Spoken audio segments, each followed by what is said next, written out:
क्या कभी आपने नोटिस किया है कि जब आप अंदर से थोड़े डिस्टर्ब होते हो तो आपकी हैंडराइटिंग भी चेंज हो जाती है? थोड़ी हैवी, थोड़ी अनइवन, कभी रुक रुक के, कभी स्पीड में। और सबसे इंटरेस्टिंग बात, आपको उस समय पता भी नहीं होता कि आप स्ट्रेस में हो। आज मैं आपको दिखाऊंगी 3 ऐसे हैंडराइटिंग पैटर्न्स जो साइलेंटली ये रिवील करते हैं कि आप इमोशनल स्ट्रेस या प्रेशर फील कर रहे हो। और हो सकता है कि आप ये पैटर्न्स रोज लिखते हो मगर आप कभी समझ नहीं पाए। Hello everyone, I'm Amita Anup, an inner transformation mentor, handwriting analyst and a graphotherapist. और मेरे एक्सपीरियंस में लोग अपने इमोशंस को इग्नोर कर देते हैं, लेकिन उनकी हैंडराइटिंग उनकी रियल स्टोरी बता देती है। सो पैटर्न नंबर 1, पहला पैटर्न है हैवी हैंडराइटिंग प्रेशर। अगर आपका पेन पेपर पे स्ट्रांगली प्रेस होता है तो ये इंडिकेट करता है inner tension, intense emotions and stress जो रिलीज नहीं हो रहा है। जैसे आप बहुत कुछ फील कर रहे हो मगर एक्सप्रेस नहीं कर पा रहे हो। ऐसे लोग अक्सर स्ट्रांग दिखते हैं, मैं सब कुछ हैंडल कर लूंगी टाइप, लेकिन अंदर से वो इमोशनली ओवरलोडेड होते हैं। धीरे धीरे वो प्रेशर बिल्ड हो जाता है।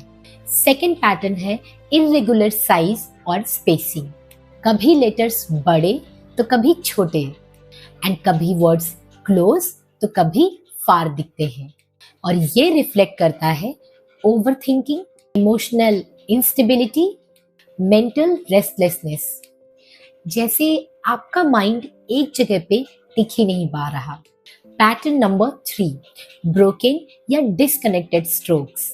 जब आपकी राइटिंग का फ्लो बार बार ब्रेक होता है तो ये इंडिकेट करता है emotional disconnection, hesitation and internal conflict. जैसे आपकी थॉट्स एंड इमोशंस अलाइंड नहीं है। यहाँ पे एक बात समझना बहुत जरूरी है, आपका स्ट्रेस सिर्फ आपके माइंड में नहीं होता, वो आपकी बॉडी में रिफ्लेक्ट होता है, आपके बिहेवियर में रिफ्लेक्ट होता है और आपकी हैंडराइटिंग में भी रिफ्लेक्ट होता है। एक्चुअली हैंडराइटिंग आपका एक इमोशनल फीडबैक सिस्टम होती है। अब एक पावरफुल बात, ये पैटर्न्स परमानेंट नहीं होते।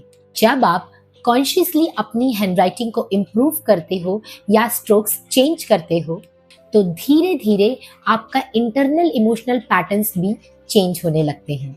इसीलिए हैंडराइटिंग सिर्फ एनालिसिस के लिए नहीं होती, बल्कि ये एक ट्रांसफॉर्मेशन का टूल भी होती है।